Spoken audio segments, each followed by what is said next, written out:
Today I have the pleasure of interviewing Tom Christiansen of Tom Christiansen Audio, makers of headphone amplifiers. He's also the sole proprietor of Neurochrome, that are designers of well-designed high-end audio circuits for the the DIY audio community. And so I wanted to state that. But I wanted to give you a little bit deeper dive so that you can understand a little bit better about where Tom comes from, what his background is. And he wrote this great biography, and I think I didn't make one change to it because I read it and I was like, okay, why, I don't need to do anything. It's excellent. I have maybe a small bit to add at the end that I think he's being modest about that I might add at the end. That's a common critique. I think he's being a little bit modest, so we're going to see if we can fix that. All right. So forgive me a bit if I'm reading here, but I want to make sure I get this right. Okay. So Tom Christiansen is the owner and sole proprietor of Tom Christiansen Audio and Neurochrome, based in Calgary, Canada. In 2010, Tom started Neurochrome, which caters to the DIY audio community. In 2019, he expanded his business with a line of retail products under the Tom Christiansen Audio brand name, which is again how I found him. Tom's products are rooted in solid engineering, science, and backed by the most comprehensive set of measurements in the industry. Tom holds a Master's of Science degree in Electrical Engineering from the University of Washington, and a Bachelor's of Arts degree with honors in Psychology from the University of Calgary in 2019, again. In his off time, Tom plays hockey. He's a goaltender for a recreational hockey league. Mm-hmm. And I promise you that I gave you a tidbit that I thought he was being modest about. He also holds a patent. And correct me if I'm wrong. That's true. He holds a patent. Now, if I'm correct, you share that power supply patent with another colleague, or is it yours? I'm a co-inventor on a patent that it provides a holdover mode for a phase lock loop. So this is used in the cell phone infrastructure to provide the clock that drives the ADCs that are used in the cell phone infrastructure, basically the cell towers. And what can happen is that the system clock drops out for whatever reason, but it's important that you maintain connectivity. So in that case, my invention takes over and essentially keeps the voltage on the PLL or the clock rate stable until the system clock comes back. I see. So, yeah. Okay. And the lead inventor was a coworker of mine.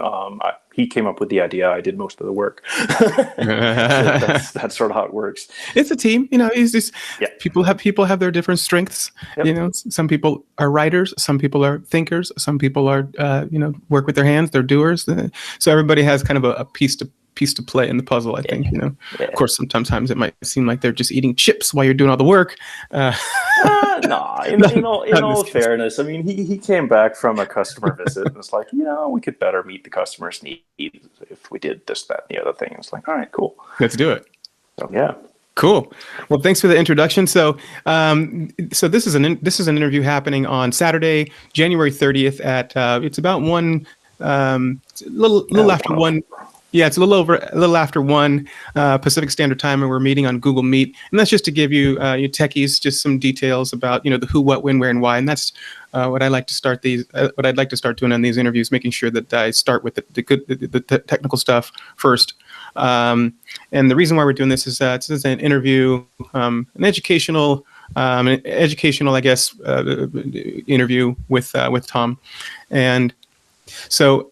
One thing that I found very interesting that I wanted to state when I was reading his about page on this website, Tom Char, that's TOMCHR.com, right? .com, right? TOMCHR.com.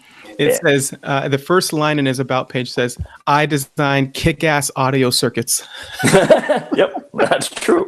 That's what I do. And I was like, next, I want to interview that dude. I want to interview that dude. Thanks for joining us, Tom, again. What's going on? How's it going? Tell us a bit about yourself. Talk for a bit and see what you got. Well, so far so good. I mean, it's interesting. 2020 has been an interesting year for a lot of reasons. And I found myself a bit apprehensive in March. I was getting a bit nervous with COVID striking, and oh my God, what's going to happen? And actually, it panned out just fine. I feel fortunate in that regard. So I was able to grow my business Neurochrome a little bit, and that I'm not really sure what drove that growth. I need to dig into the data a little bit, but I started catering a little bit more to people who don't have the soldering skills, but do have sort of mechanical skills to build their own stuff. So they might be mechanical engineers or auto mechanics or something like that. And so that provided a good amount of growth. And that was good because around then, so not last year, 2019 at Rocky Mountain Audio Fest was when I launched Tom Christiansen Audio, so tomchr.com. And I had a prototype of my HPA-1 high-end headphone amplifier with me at that time. And people loved it. It was received very well. I was promised lots of sales, and some of them came through.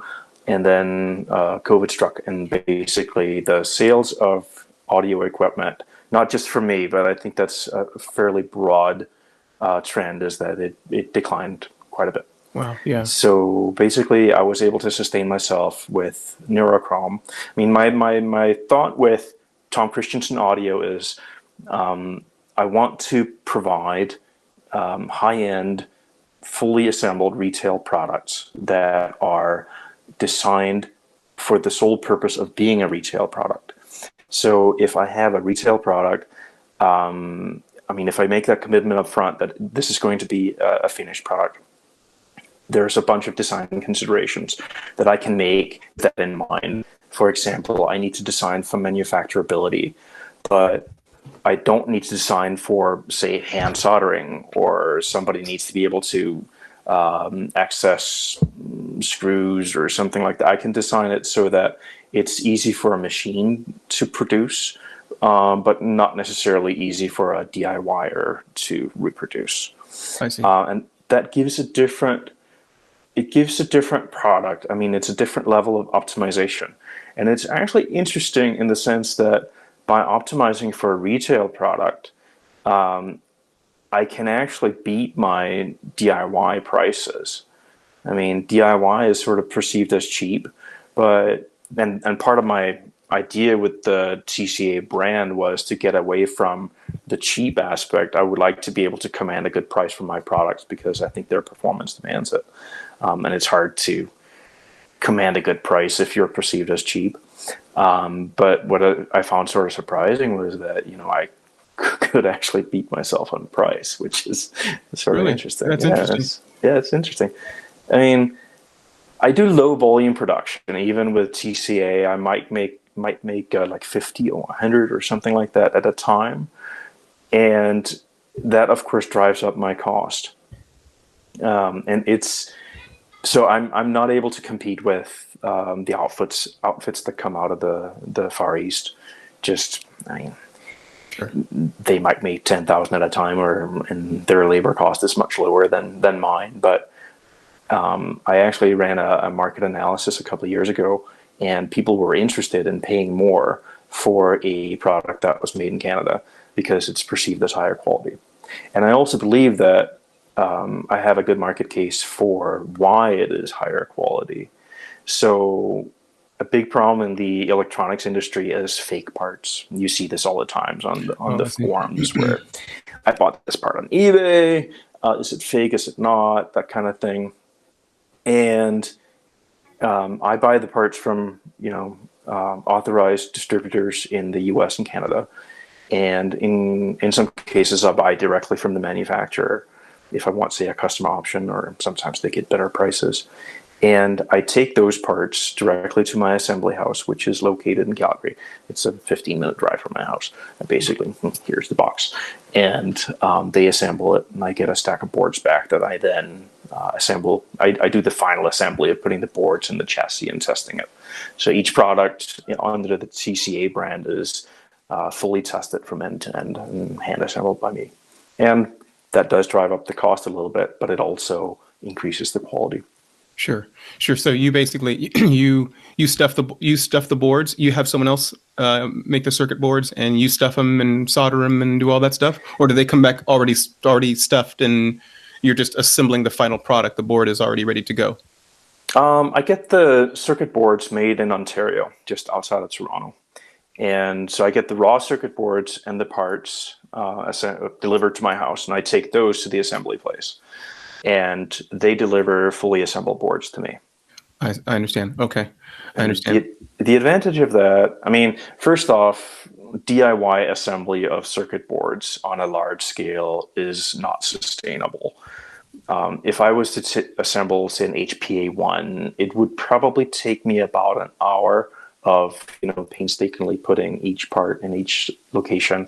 And the other thing that I would then need to do is to reflow the solder. So the way electronics are made is that you have a stencil where you essentially silk screen solder paste through the stencil, and that creates solder paste where you want it, and then you place the components within the solder paste, and the board then goes through an oven.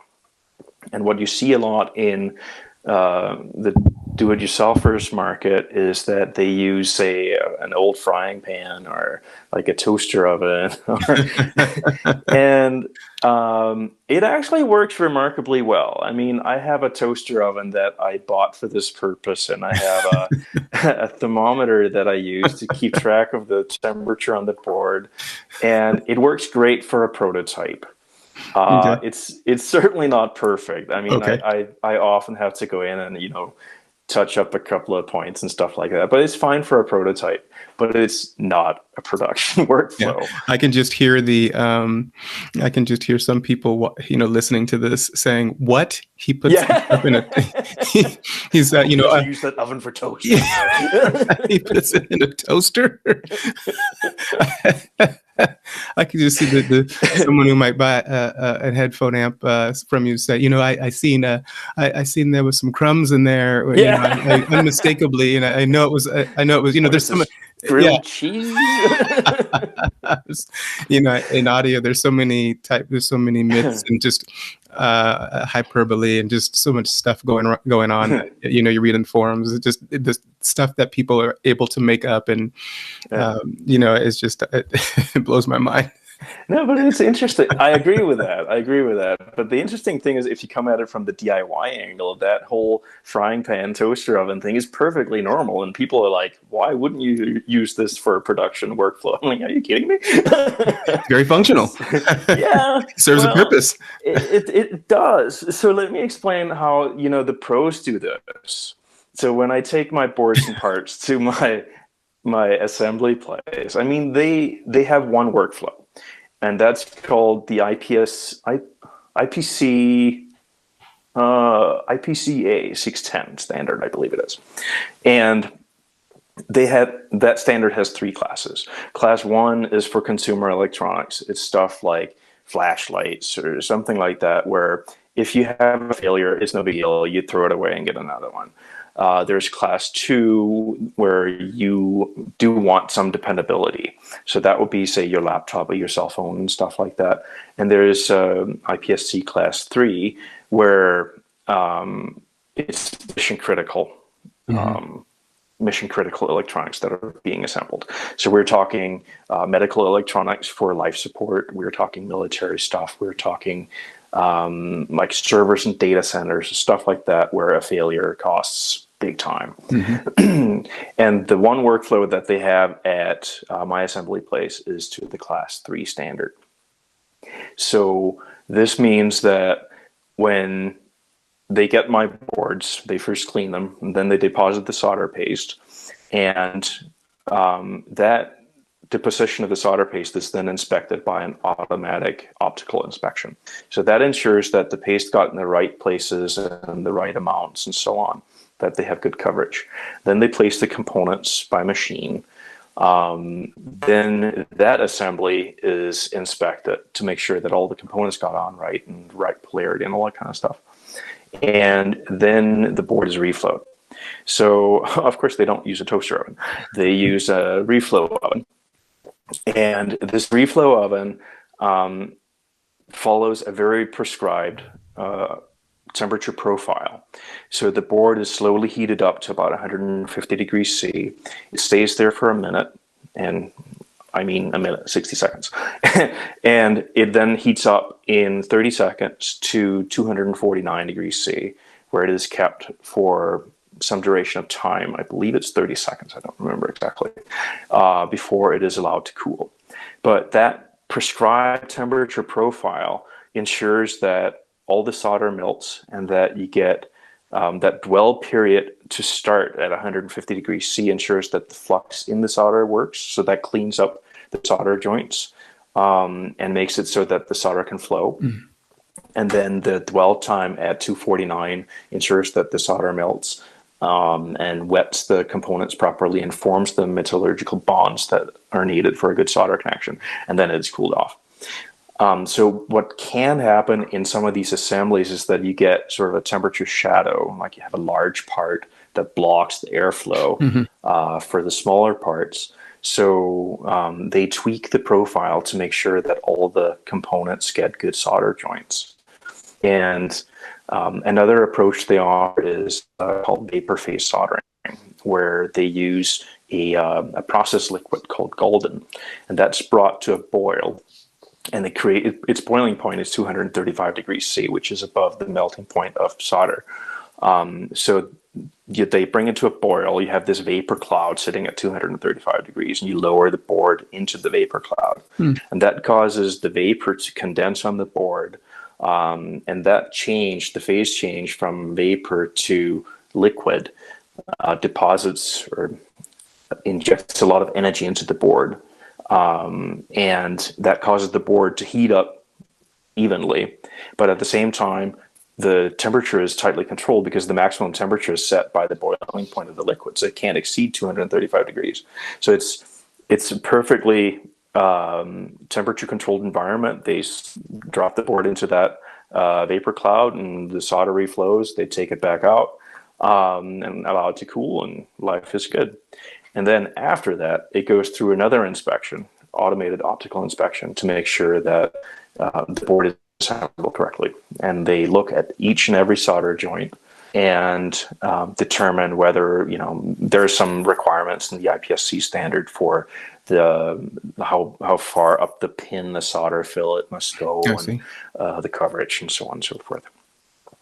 And actually, over the summer, we ran an experiment on a board that I was having them build, because they charge extra for the class 3 inspection. And it's actually quite a bit extra. So I have them do a class 2 inspection at the end. So I can only claim that my boards are good to class 2, but it's the same workflow that they go through, right? So we ran a test over the summer where they looked at 10 of my boards, and they had them inspected to IPSC class 3. And 2 of the 2,000 solderings they looked at did not meet the class 3 requirement. So 1% there, right? 0.01%. 0.1%, excuse me. Yeah. And they didn't meet the requirement. The requirement was that the solder fillet had to come up a pin, and it had to exceed 50% coverage, but it only met 50% coverage. So it's right at the hairy edge. I see. So, I mean, basically you get IPSC class 3 assembly, and that's not something you get from overseas manufacturers, or, I mean, that's certainly not common in the audio industry, and that's one of the key differentiators that I have.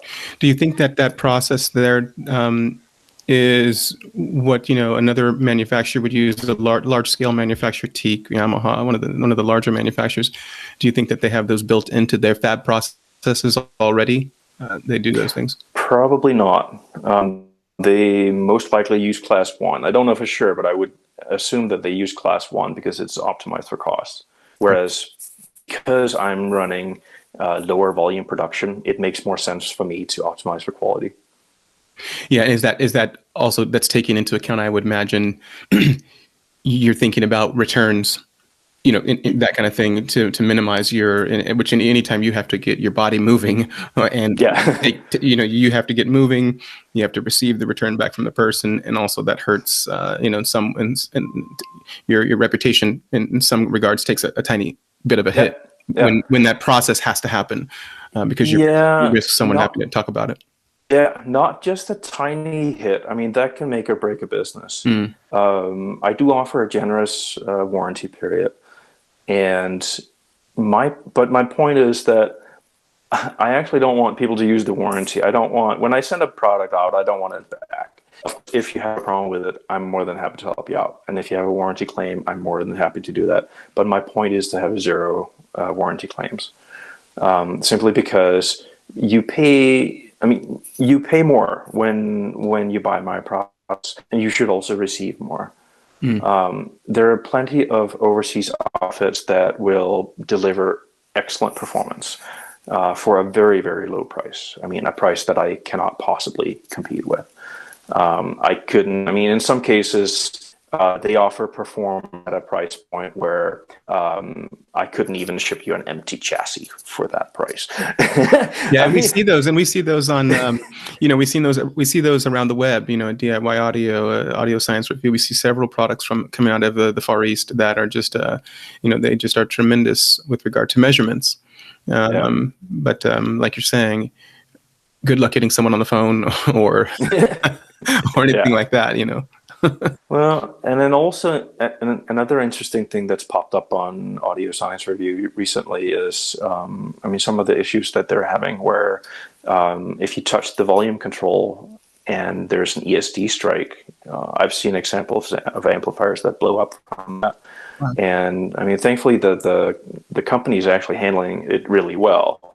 They're basically offering people a free amplifier in exchange for, I guess, pictures of a destroyed older revision of it. And I like to see that they're handling it that way, as opposed to just sweeping it under the rug or whatever. But that's expensive, and I can't imagine. Help but wonder. Yeah, how is that going to impact their reputation going forward, with their business going forward? Yeah, I don't know. Yeah, that's an interesting thing. Yeah, you brought up a good a good point that the manufacturers, the safety is an issue. And in my previous interview with Amir, we talked about safety standards and things like that. I'm not sure if you saw it. Yeah, I didn't. Yeah, so we talked about the safety standards, and there's UL, and things like that. What do you do for your products to ensure safety, and are they UL rated? Would you do that, or is that we talked about it, and he expressed that it's very, very, very expensive, and only a choice few manufacturers actually spend the time to do it, which is why you don't see a lot of it. Yeah, well, so let's talk a little bit about standardization and that sort of stuff. UL, getting your product UL approved is optional. So if you look at the UL list of approved products, or approved manufacturers, it's actually quite short. And you see the big marquee names on there. And rule number 1 of launching a product or selling a product is, don't kill your customers. Yeah, that's probably a good rule. I think that's worth following, right? And, that applies here as well. It would be absolutely devastating for me if I had some sort of personal injury lawsuit, right?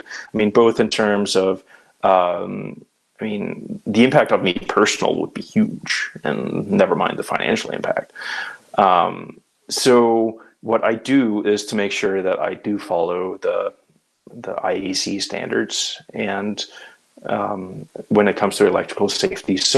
And I do tend to over-engineer a little bit on the safety side. So, for example, there are a couple of different electrical safety classes. Class 1, you have to have a ground chassis, but you can you are allowed to bring the mains voltage, so dangerous voltage, closer to the user. So I forget the requirements. It's probably a couple of millimeters of gap that you have to have between the mains voltage and anything that the user can touch.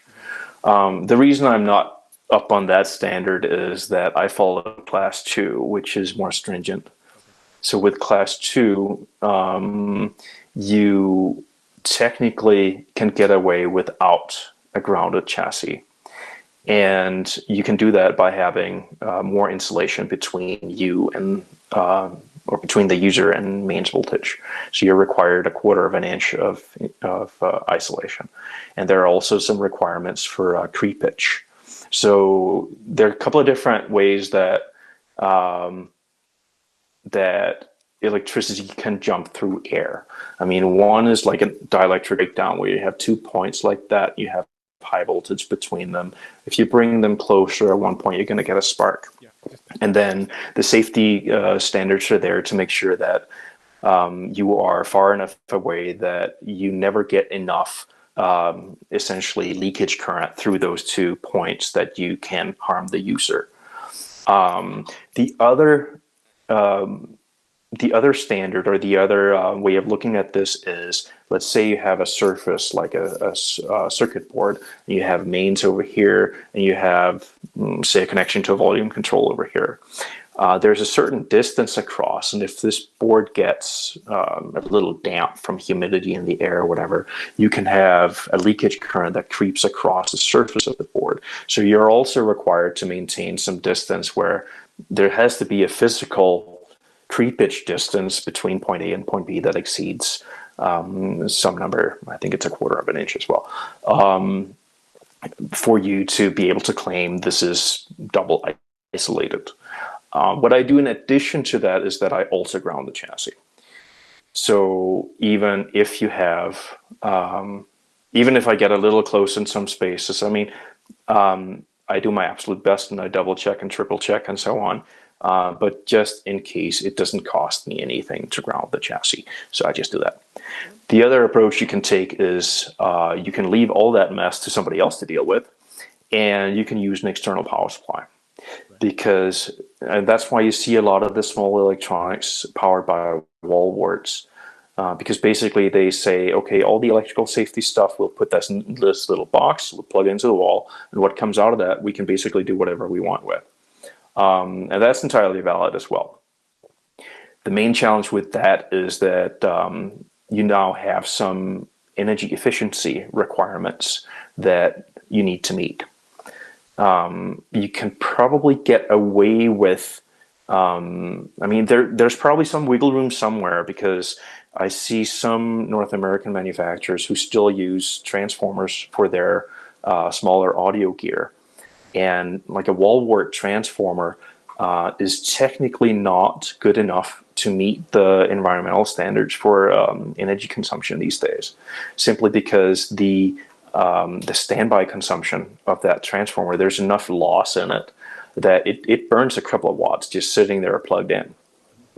And that's not good enough for the current standards. So that's why you now see all these switching power supplies instead. But I get the sense that some people or some companies are either grandfathered in, or maybe they have some other arguments for using these transformers, because they still do it. You can only get them out of China, though. I mean, I asked all my North American distributors to see if they could provide a wall wart, just a basic transformer, and I was like, nope. You can buy them for industrial use, where the requirements are different, but not for residential use. Did they used to make them before? Oh, I can't hear you. Dropped out. Oh, hold on. Let's see what we have here. Let me see. Testing. Yeah, you dropped out. Oh, did I? Hold on 1 second. Let's see. Wonder if your microphone switched out. Let's see. 1 moment. 1 sec.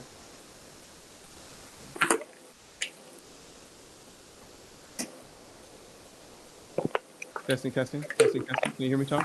Nah, vaguely. Barely? You can barely. Barely. How about now? There we go. Perfect. That works? Yeah, perfect. Okay, we're back. Okay, I'm not sure what's going on. I'll have to work that out with my deal here. But so the question that I was asking was, those little transformers, they would go on the wall. It's not necessarily the little brick that you're referring to that we normally get with any piece of equipment, or is it the kind that like plug into the wall? Are those any different? There are two different kinds, actually. The ones that you find with most equipment these days, the ones that are fairly light, like your cell phone charger, for example, they are switching power supplies. So they take the mains voltage directly in, and they essentially chop it up, run it through a very small transformer, and rectify it. And that's how they provide the DC output voltage. If you look at the nameplate of them, it'll say like 85 to 264 volts in typically. If you get that wide of a range on the input, it's a switching power supply. I see. The other kind, what's that? That's the way that it's able to achieve. Yeah, it's okay. Yeah, and they are designed for a very low standby consumption, so that when you unplug it, like say you unplug your cell phone or your headphone amplifier from the charger, the wall wart itself uses like milliwatts of power, whereas the older wall warts, which are typically larger and they're definitely heavier, and they will say something like 100 to 120 volts input. The input range is much, much smaller. Or for European use, it'll be 230 volts plus minus 10% or something like that. But they are heavier. They're typically bulkier. And I measured just the loss of one of those. It was for a pair of PC speakers. I did that probably 20 years ago. And the consumption of just the transformer was 1 or 2 watts. That's why they get warm. So is that 1 or 2 watts? Is that? I think that's excellent. Is that the case, or is that not good? It's 1 or 2 watts that you spend essentially heating up your house, heating up the transformer. I would rather spend 1 or 2 watts providing audio to your headphones. Gotcha. Okay, so one is bad. 1 or 2 watts is not a good thing. Well, it's a lot of waste. I mean, think of how many cell phone chargers or wall warts that you have plugged in just on a continuous basis, because you unplug the phone from the charger, but you don't unplug the charger from the wall, for example. Oh, I see. Yeah, right. And you might have dozens of them around your house. Yeah. And then all of a sudden that's 25, 50 watts that you just spend heating up your house. Yeah. Yeah. Well, that's all very interesting. Let me jump into a couple of questions. I have a whole list of questions here to ask you. I have some questions. I have 3 sets of questions. Questions that I'm going to ask everyone. Questions that I'm going to ask just you, and then I have a lightning round. All right. Like a lightning round. Yeah, lightning round. It's for the viewers. Maybe that might be some, stick around for the lightning round. That'll be at the end. There's how many lightning round questions do we have? And Tom does not know what these lightning round questions are. They could be about anything. Well, I don't know any of your questions actually. So, what you're big on the measurements. What can't the measurements tell us about sound quality? Let's start hard. Yeah, right. Let's blow up that can of worms. That's awesome. Measurements can tell us a lot, but there's still, the science is fairly settled on this, that if you have good measurements, plural, you tend to also have a good perceived listening experience. But there are those cases where somebody listens to an amplifier or some piece of audio equipment that doesn't measure it all that well, and they think it sounds fantastic. And it might. I'm not denying their experience. That would be silly. But at the same time, it sort of begs the question, well, what are we not covering in the testing?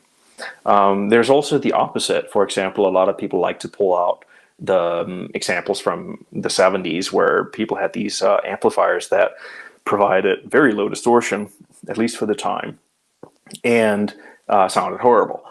And we know now that the reason they sound horrible is because of the internal stages within the audio amplifier were actually slew rate limited. So as you had a transient come into the amplifier, the internal stages sort of went into a lockup, or they saturated, and then it took a while for them to recover. And during that saturation period, you got crappy sound. But if you just presented them with a steady state signal, it measured well. That's why you also saw slewing induced distortion or transient intermodulation distortion being measured a lot in the 80s and 90s, and we don't do that anymore because it's a solved issue. Right. Yeah, it was that, and so that was in the 80s when they were kind of after the whole Watts war, or Watson distortion numbers war, right? Where each manufacturer would try to get orders of magnitude better in the distortion, in their distortion levels to sell more products. Yeah. I think it was actually in the 70s and the 80s that people sort of came to their senses, and it was still like low distortion was still what was being touted. But people focused more on the transient intermodulation. I see. Okay, and is that when things like some new transistors came back into for the VFETs, the static induction transistors, those kinds of things, kind of the more esoteric transistors that had been developed earlier in the 50s in like the Radiotron, type of books, the RCA Radiotron books.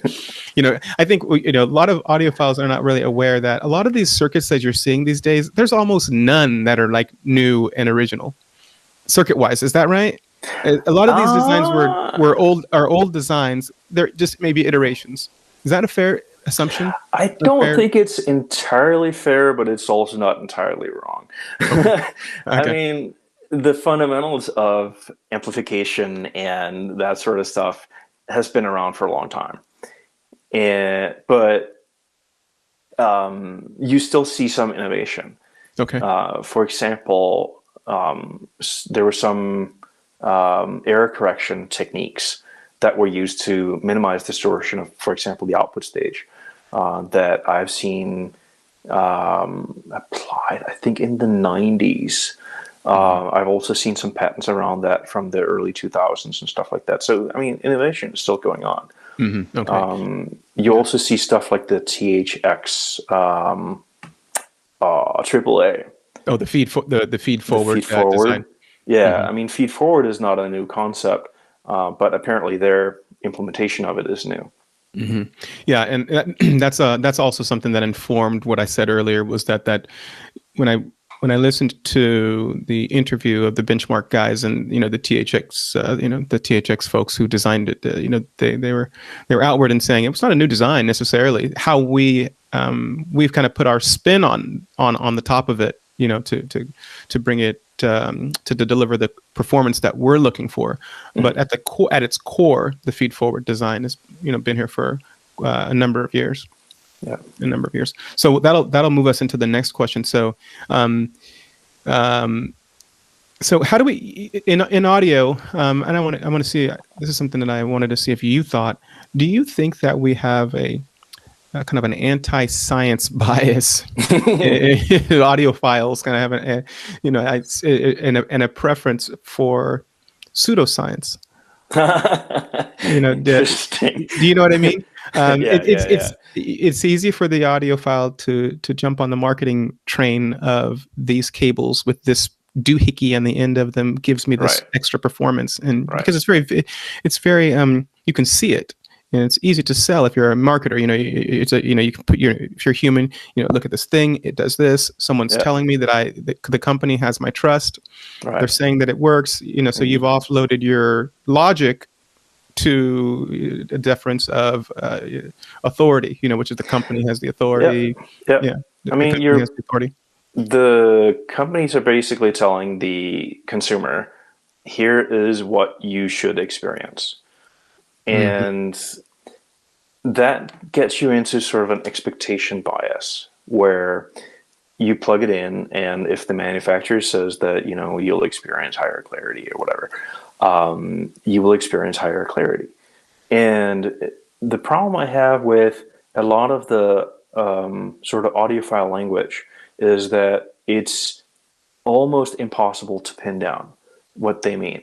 And in some cases, people are actually using the same term, or they're describing the same effect with completely opposite terms. For example, something like cone breakup on a speaker. It creates a wobble in the frequency response. Typically, you see sort of a resonance, and you have also a high distortion at that point. And some people will listen to a speaker that has cone breakup because of its. I mean, all speakers suffer from this, but in a multi-way speaker, for example, you can operate each driver away from its where it starts to break up.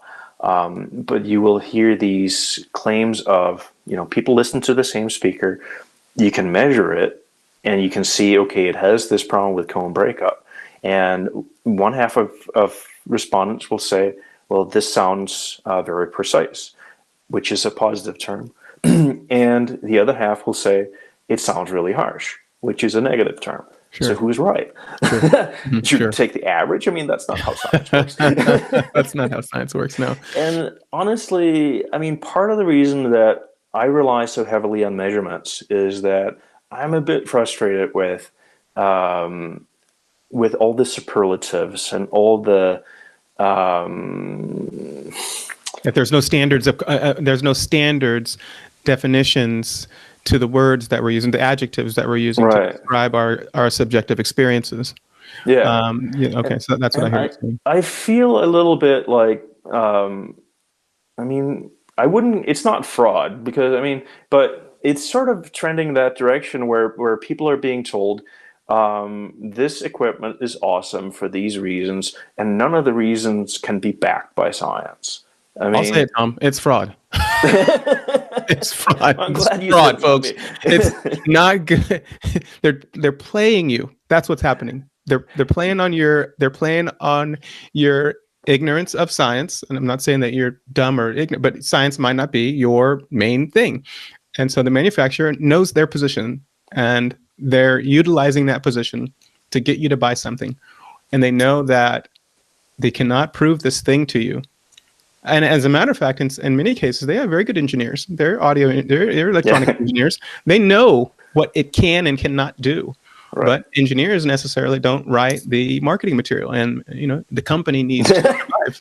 If you look at it's interesting. If you look at audio over the last 30 years, there's several of these audio companies that were really great. And one that I talk about quite often is John Dunleavy.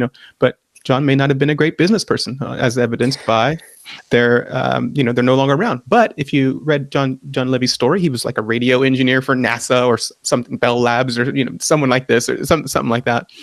So he had a great background. So he knew the science, and consequently, he didn't design junk. Right. He didn't design junk. And most consumers are not engineers. Yeah. So it's unrealistic to expect them to pick the science apart or pick the marketing claims apart. And I don't blame people for being lured into, buying, I don't know, expensive speaker cables or whatnot. And you can also make a case for where, cables might make a difference. Certainly if you use a cable with a larger cross-sectional area, it's going to have less resistance, and you can make several claims why that might be better. And also, to get back to your engineers don't write the marketing copy. In some cases, you don't want them to either. Right? Engineers suck at marketing. Yeah, well, yes, I'm an engineer. Yeah, well, my experience, I'm a computer person by day. The daytime, and I work with plenty of computer engineers. And these are not the guys that you want. When we're on conference calls and stuff like that, they're a certain type of person, and they're not marketers. They're not salesmen, and marketing is an arm of sales. I mean, So, if an you know, engineer was tasked with marketing sushi, it would be marketed as cold dead fish. with some high carbohydrate Yeah, yeah, in it. exactly. And if you eat this a lot, you probably won't feel very well. So that brings me to this next question. And so I wanted to really quick point out something is that if a cable has a larger cross section and it has a lower lower resistance, that is absolutely measurable though. Mm-hmm. That's an RLC. Yep. That's one of the RLC values. Yep. And so, as I've always said, you can get a larger cable. I mean, it can be a $10,000 cable, but if you get a coat hanger that measures the same with those same RLC values, they will sound the same. Yeah. Right. That's so what science says. That's what science tells us. And so, well, I hear a hint of something in there. Do you not fully believe that, or do you think there's something else there? I'm going to dig a little deeper in that. Do you think there's something else there that maybe the measurements are not telling us? In case of cables, no. So you think the RLC values are it? Yeah. Okay. But do you think there's something else in other components, speakers, and things like that that the measurements may not be telling us, or maybe we're not measuring all the things that need to be measured? I think in terms of individual components, take resistors or capacitors or something like that. I mean, you can measure the impedance of it. So that means you measure the resistance of it, like the real and imaginary part of the resistance, as function of frequency. So now you're dealing with a complex number that describes how does this component behave as function of frequency. And you can then use that to analyze what parasitic components this component have. So let's say you buy a capacitor, for example. You expect to get just the capacitor, but what you're actually getting is some series resistance, a parallel leakage resistance, and some inductance, and you basically get those for free. But you're not so interested in all those parasitics. What you really wanted is the capacitor. And I've measured like audiophile capacitors. They weren't crazy. They were like $20 silver and oil coupling capacitors. And I compared those with like a $2 part that was also, I mean, not quite audiophile, but still something that could be a low-end audiophile upgrade, and a 50-cent part from DG Panasonic polypropylene cap. And the $20 part performed worse, measured objectively, than the 50-cent part. So the question is, why are you spending 40 times as much on something that is actually a worse component? And I think the answer is that you do that because it gets you the marketing bullets of, we use silver in oil capacitors, blah, blah, blah. And you can see them on the board because they're physically large. I mean, some of them are even in different colors. So they stand out. So the manufacturer is doing all this stuff in a very intentional way. I think so. They're tapping into all of these things that are, as you can see, it's very, like you said, it's very visual. Yeah. And the words that they're using to describe it, gold, they're using valuable metals, things, gold, silver, platinum, these kinds of things. Well, so they're using all of these kind of cues to the human who might be on the edge of, it might be on the questioning edge, but then gold is better. Larger is, larger is better. Do you know what I mean? Yeah, absolutely. And I think, well, yeah, they are. And like with the precious metals, I mean, there's no question that a gold-plated connector will not oxidize, and it'll provide a better connection for longer. And I think some of that fell out of the RCA connectors from probably the 50s and 60s. If you pull out a piece of equipment from them, you'll see that the connectors are completely oxidized. They're corroded, and, yeah, and I guarantee you can measure higher distortion if you connect to them, whereas a gold connector will last almost indefinitely. Sure. And then so in around the 80s was when the gold came out, probably because they found out ways to deposit it relatively cheaply. And so that drove the market with, ooh, this is gold and so on. And these days it's rhodium that's the metal du jour. And yes. I'm not really clear on why that is, except for that it sounds fancy and probably costs more. Yeah, and in actuality, is it a better conductor? I haven't looked at the periodic table or anything like that to know Yeah. if it carries a signal better than gold does, or its other counterparts. But Yeah, it could also be that it wears better than gold. I mean, gold is soft and can scrape off. It's actually a pain in the neck to deposit gold on anything because it won't stick to anything. yeah, So typically, you have to mix it to a good, you have to mix it to a good degree with other metals in order to get it to in order to get it to a good enough hardness to use. no, actually, you don't want to mix it. You want the 24 karat gold so that it doesn't oxidize. But what Okay. you do is you have essentially a metal sandwich of various metals. I think they use chromium as an adhesion layer. So basically, chromium bonds strongly to whatever metal is underneath, and then gold bonds to the chromium.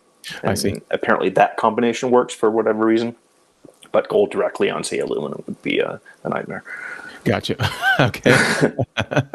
So, I noticed that you're from Denmark. Mm-hmm. All right, Danish. I am. Yep. And Danish being your first language.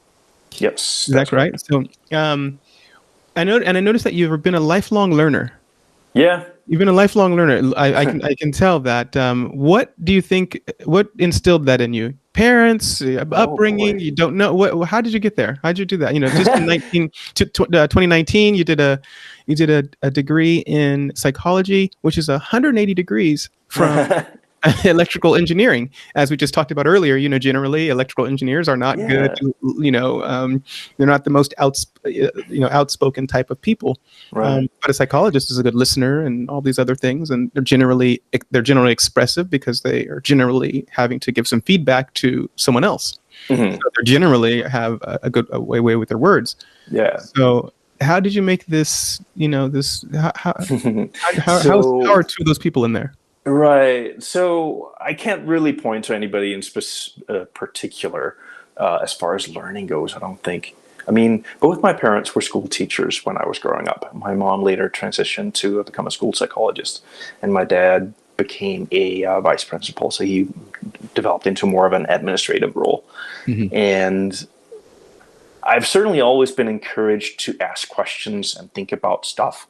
And sort of the Danish way in the public school system is it centers a lot on your ability to argue a case, I would say. I mean, or at least form an opinion on something.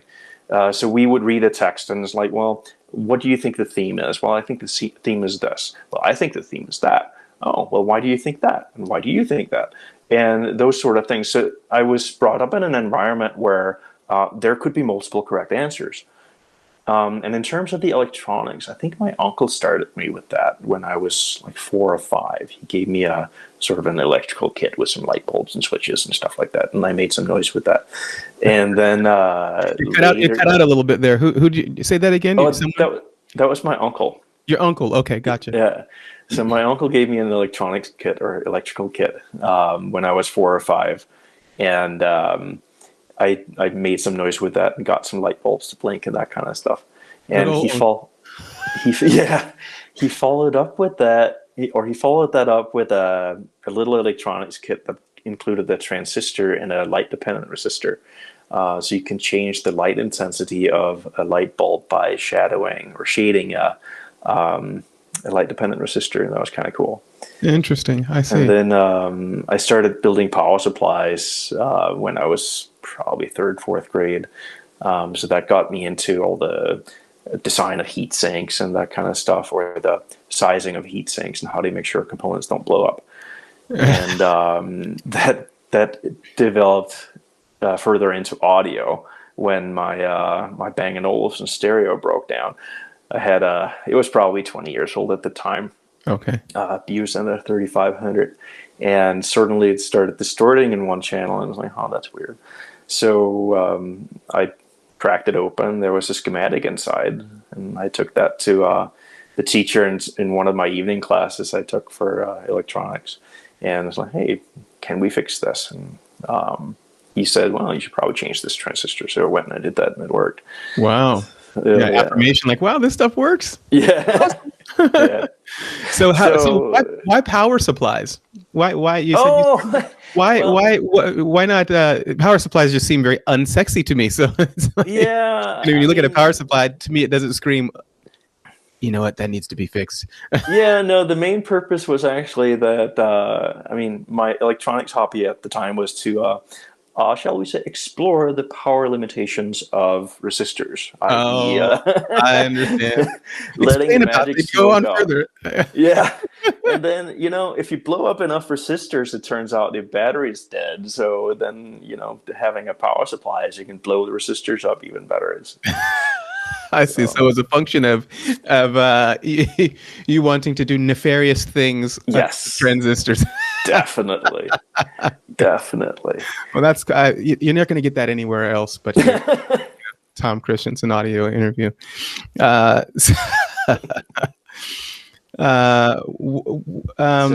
about the psychology thing, though, that was an interesting one. Yeah. I mean, so I had a strong interest in electronics, and then I went into engineering school. My Bachelor's of Science in Electrical Engineering is from Engineering College of Copenhagen. So, but I wasn't really done studying, I felt, when I graduated from there. So I went, and I also wanted to go to the States for a bit. And the intent was to, you know, graduate and then move back home and get a job like everybody else. But then I ended up, I was in the Seattle area, and I ended up liking it. And ended up staying for 16 years, actually. Ended up working with National Semiconductor, which became Texas Instruments. Yeah, and about 11 years, right? Around there. Yeah, I was total 10 years at National CI. Okay. It was sort of the dream job that I never knew existed. So I started out designing op amps for National, and I was actually in the precision op amps group. Wasn't National the one that designed the 3886, the 3886 transistor, the one that's very popular? It's a very popular chip amp that I use in some of my designs. So that's what makes it popular? Why? What about that particular transistor among the umpteen thousands or millions of transistors that there are? Yeah, special. Is it the sound? I think at the time it came out, it provided really good performance at a competitive price. And today, I mean, you can build a pretty simple circuit that works well with a small handful of components. And I mean, if you wanted to work really well, it's maybe $25 in components. What I then do in my Neurochrome brand is that I take that chip amplifier IC and I apply error correction to it. So now we're talking maybe $50 in components, but we are also talking distortion levels below what I can measure with my Audio Precision APX 525, which is the second best audio analyzer in the world. I mean, the reason I don't have the 555 is that I don't have the $32,000 US that it starts at. maybe if I did, I couldn't I couldn't justify spending it on that. Maybe some viewers want to donate some money to Tom please do. Buy a new AP 555 fund. Yeah. That would be awesome. So that takes go ahead. No, continue on. Yeah. So I was at that. I designed amplifiers for National and was reorged into our precision timing group. And I sort of took that on as, okay, I'll do that for a while. And it was actually interesting. I got to work with some of the industry experts in clocking and clock jitter cleaners and that sort of stuff. So that sets me up pretty well in the audio because I have the precision amplifier experience at the industrial level, and I also have the precision timing experience. So that will come in handy when I design a DAC. And after 10 years there, a little over 10 years, I had my fill, and I was actually pretty burned out. The corporation or the corporate culture changed after TI took over, and I'm like, so I thought, what was it like prior?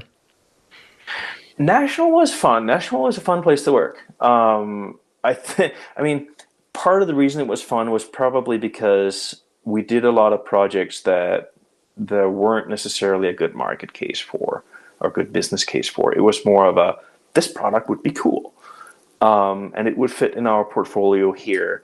But I think, I mean, TI is definitely more focused on the bottom line than I think National was.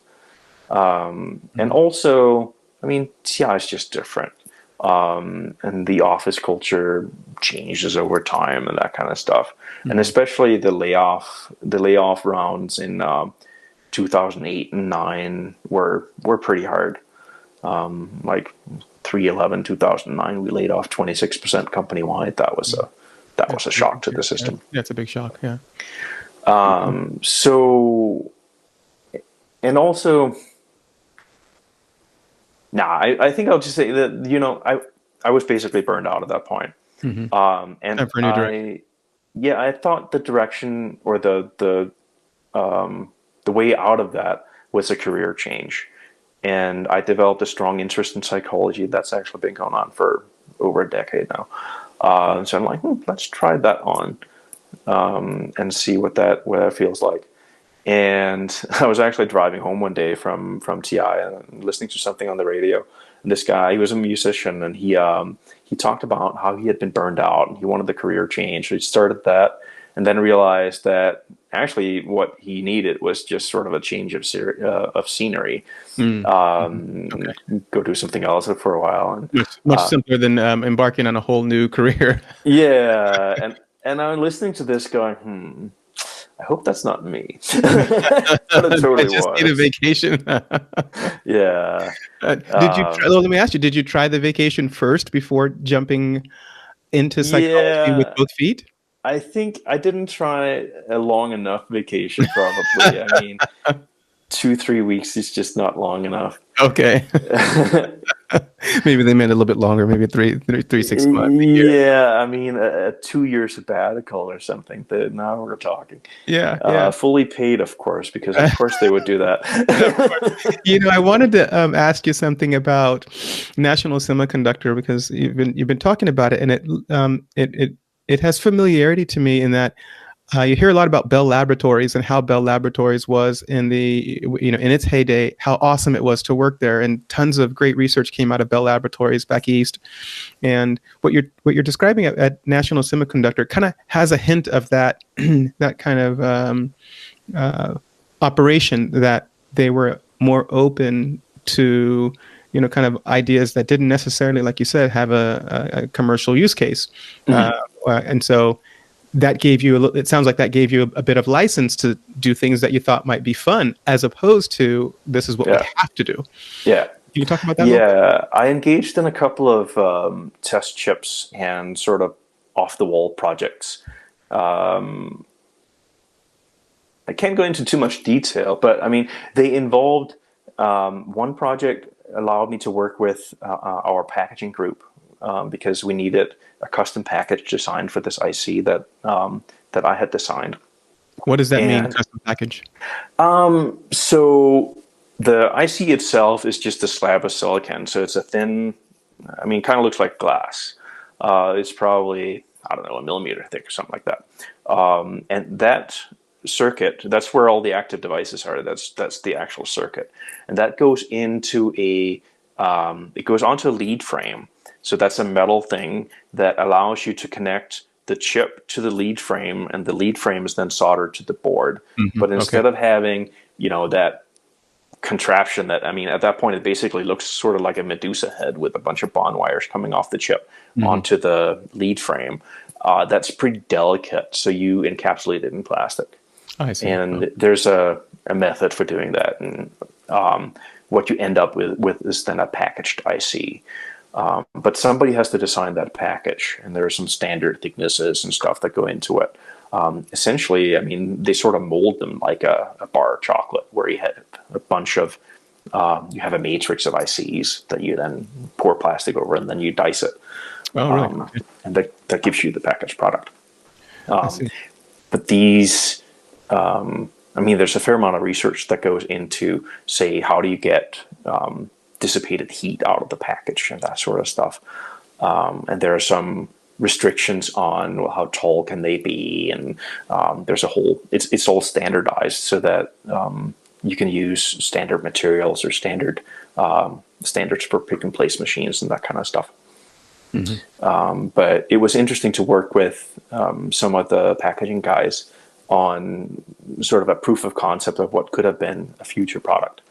And also another example was our semiconductor process guys were constantly playing with different devices and that kind of stuff.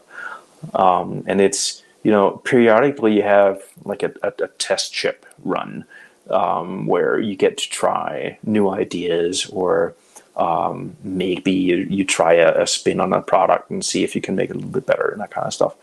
And National was big into that, and TI not so much. I see. I mean, the reason is it's expensive. It subtracts from the bottom line. Yeah, and they have different, and the companies have different, they have different probably economic goals, and they have different company culture. Yeah, different philosophies. Yeah, different philosophies about how they achieve their end result based on what they decide are important for them and for their company. Yeah, I guess it's normal. The shift at the end of National, there was a cultural shift in the direction of we want to provide quality products that we can charge a premium for. As opposed to, we don't want to do, the jelly bean op amps. We're not necessarily, so they're not, so from a manufacturing standpoint, they're taking the low volume, high quality approach. Yeah. As opposed to the, let's see if we can make something that goes in everything. How many use cases can we design this product to work for? Yeah. That's sort of what they were trying to do at the end, at least. They sort of forgot that a lot of their major customers were buying the jelly bean op amps. I see. So it's like, can we not burn the boats until we're actually ashore? They're starting to set them alight miles from the shoreline. I see. Yeah, we'll make it, guys. Come on. Well, that leads me into the next question. So we talked about we talked about a lot of things so far, but what other products do you have in the pipeline? You have two headphone amplifiers, the HPA-1 and the HPA-10. Right. And they're great looking units. I haven't tested them. I'm not a headphone person, but what other products do you have in the pipeline? That's a good question. I'm actually at the point, both with Neurochrome and TCA, where I need to sit down and write a business plan. And Neurochrome sort of started, I wouldn't say by accident, but it was a hobby that turned into a business. So I never sat down and planned it all out. And here's where I want to be 5 years from now. And sort of the same happened with the TCA, where I received requests for completed headphone amplifiers. So I'm like, well, let's see if we can spin the company in that direction. Because I really enjoy interfacing with people at like trade shows and that kind of stuff. And I like making finished products because it gives me more control. But I need to sit down and look at the market and figure out, where do I want to go from here? I think there are a couple of logical choices. Some people have indicated, this is where the psychology comes in again, but some people have indicated that they want a serious headphone amplifier. And by serious, they mean one with a high price tag. More expensive, yeah. Yeah, all my products are serious, and I take them all seriously. But of course, I understand what you mean, yeah. In the HPA-10, I use a less expensive volume pot because it's a lower price product, and I couldn't justify a $25 volume pot. Does it make a difference? Then does it make a difference? Does it make a difference compared to the volume pot in the one? It does with channel tracking. The fancier pots are better for channel tracking. But what happens is that's the perceived loudness in the left and right channel as you change the volume. But it's only at certain boundaries, because a volume pot is made from several segments of resistive material. And you have boundaries between these segments. And at those boundaries, because you have a little bit of misalignment between the wipers and the left and right channel, you will get a little bump in one channel before the other. Does that make sense?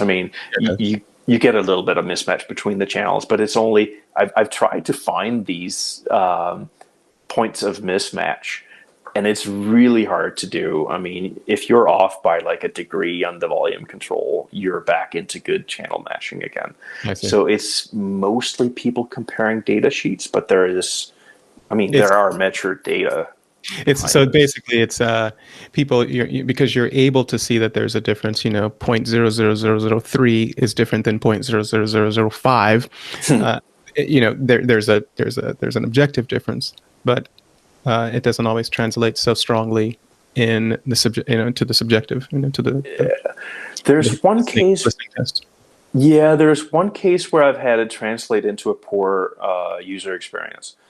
And that was with a very high gain headphone amplifier, where you ended up operating the volume control down like 7, 8 o'clock. And that's where the channel matching is the worst. In fact, even on the Alps Blue Velvet, the RK 271, the channel matching below 70 dB of attenuation is not specified, I don't think. It's specified from -70 to -60 and from -60 to 0 dB on the volume control, and that translates into roughly like -60 dB is like 8 o'clock ish, between 8 and 9 o'clock. -70 is closer to 7 o'clock.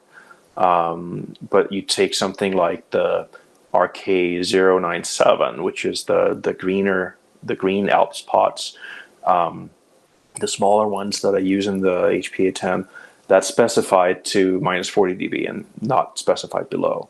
I see. And the mismatch, the worst case mismatch, is worse for the smaller pot as well. It's ±3 dB instead of ±2. What is the best volume control that you've tested in your experience? It's hard to beat a switched attenuator in terms of just raw performance, because you can buy like 0.01% resistors for, I mean, now they're down to maybe $10 each or something like that. So they're no longer carved from solid unobtainium. And even like a 1% resistor or a 0.1% resistor would provide plenty of accuracy, or plenty of precision rather. But the challenge with the attenuators is typically that the user experience is not as good, because you have maybe 24 steps on your attenuator. So you get from 0 to minus 40 or something typically in the first handful of steps. And then the last couple of steps on the attenuator are really large. So at least I found it hard to find a position where I got, loud enough, but not so loud that, I just wanted background music. I didn't want it to be too loud, right? Yeah. Is that a physical space? Is that a physical space issue that you're not able to put enough resistors in a component to give you that fine granularity? It's more an issue of the switch itself. So typically these are made with rotary switches, and there's just a finite number of switch positions, and 24 seems to be the maximum number of positions that you can get. There is an alternative to that, and that is to use a relay-based attenuator, where you switch in attenuator pads, basically. So you have, say, a half dB and 1 dB, 2 dB, and so on. I've seen those on circuit boards before. Yeah, I've seen them on circuit boards where they, and you can hear those jumps. You can hear that switching happening. Yeah. When you do that, I think Cambridge Audio has a product, the 851 pre-amplifier and integrated amplifier, and it has one of those kinds of volume controls, and several other products do too. But you can generally hear it clicking, click, click, click, click, moving. The relays switching. Yeah. And the other thing that you can get with that is what's called zipper noise, where if you don't make the switching at the right spot, so typically people choose the zero crossing of the signal, you can actually get a jump in the output voltage. So instead of just getting a smooth change in attenuation, you get this sort of zzz kind of sound as you ramp the volume up and down. simply because of all those individual steps that are made. I see. Okay. What's who were you? Are you inspired by anyone? Are you inspired by any circuit designers? There's lots of great circuit designers out here, and in audio anyway. Nelson Pass, and people talk about him quite often. But there's plenty of others that are really good. There's some on Audio Science Review that are pretty good. Ben designs over there at for a couple of products. Does anyone inspire you? If I was to point to somebody specifically, I would probably point to Douglas Self. Douglas Self? Yeah. Yeah, I've heard of the name, but explain to the people that are watching who Douglas Self is, just a kind of brief, if you don't mind. I believe he worked for Cambridge Audio at one point. Okay. I remember his mention in his small signal audio design book about that attenuator and the Cambridge 851, where people were complaining about the relays clicking. Okay. Yeah. You can't make everybody happy. Yeah, but right. I remember reading Douglas Self's articles in Wireless World in the mid-90s, and that was when he started to explore distortion and power amps, and that later became his book, Designing Audio Power Amplifiers, which is now, I think, in the 6th edition or something like that. Mm-hmm. But basically, he walks you through an audio amp, and here are the distortion mechanisms for the input stage. Here's the distortion mechanisms for the voltage amplifier stage, and so on and so forth. And that was cool. So I like watching him a bit. John Curl is another one that I keep half an eye on. Yeah, Curl designs for Parasound, and he was people who don't know, Curl was the first designer of the JC1, if I'm not mistaken, which is the Levinson, the first Levinson commercially popular preamplifier. I hope I'm saying that right. Someone in the comments, I'm sure, is going to correct me, but Curl is the guy, just so you guys know. Yeah, he also has there's a JC1 power amp by Parasound that he designed. That's right. And he's done some more stuff with them as well. Yeah. So, but in what else? I'm trying to think of other names. I don't really. I'm not good with names to start with. But I guess you can also argue that I'm inspired by the people who are in the TI op amp design group. Okay. I think a lot of them used to work for Burt Brown. Okay. And John Caldwell springs to mind. I mean, they're just very smart guys. Yeah. Yeah, these are very smart guys. And it comes through in the data sheets of the products and stuff as well. Yeah, these guys do a lot of good stuff. So here's a question. If you were going to design an amplifier, would you design amplifiers any differently if you knew the musical preference of the buyer? For example, let's say you're designing an amplifier for me.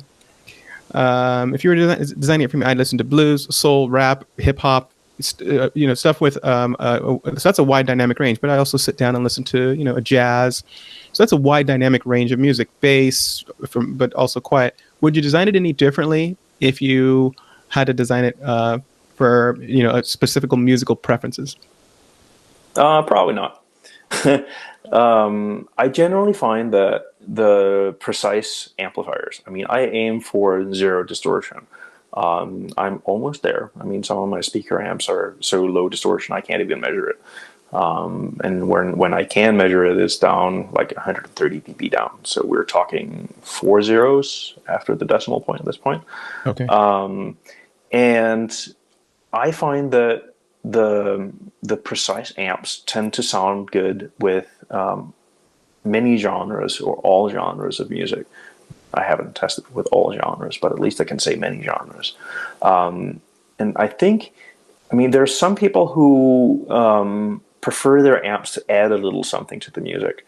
And I think, like if you're into jazz or music that's, recorded live in a small venue, like Stan Getz' Café Montmartre, which was actually recorded at a cafe of that name in Copenhagen. You can tell that it's a small venue. And I think in those cases some might prefer to have a little bit more even order distortion or second and third order distortion. So a tube amplifier would be good for that because it enhances the sense of space a little bit. My point, though, is that, and this is actually something I take from Douglas Self, but I strongly believe it in it as well, and that is, if you want your audio gear to add to the music, I mean, one, you're adding something that the recording engineers or the original artist or producers did not intend to be in there. Otherwise, they would have put it in. But if you do choose to add it to suit your personal taste, I would prefer that you can also turn it off. I mean, Doug Self has he calls it the niceness knob, where you turn it from, ugly to nice or whatever. I don't know what the limits of that scale would be. But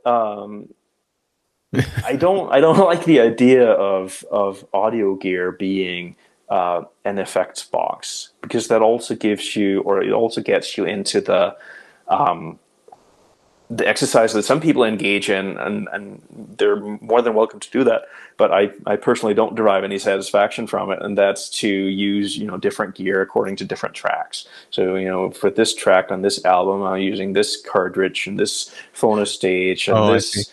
Sure. I mean, I just want to push a button and have it go. That goes way beyond the fun of just pushing a button, like you said, and listening. Although there's something to be said for, people enjoy their turntables, not just for the sound quality part. There's a whole ritual that goes along with it, and I think that's for some people that gets that's missing, is that there's a whole bunch of there's a soup of emotions that go on, or that can go on in a human when you're dealing with turntables. You're touching it, you're smelling it, it's bringing you back to memories that you might have had with your father was there or wasn't there, or whatever those experiences were. All that stuff is informing your decision to continue backing up vinyl, and also reinforces, from a psychological standpoint, I would say, reinforces your defense of it when you go to defend it.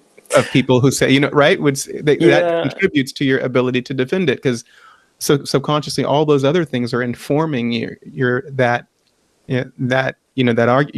argument that you're making for why the woe and flutter is awful, why the bit depth is awful. It's 10, 12 bits. It's terrible. Well, that's on a good day.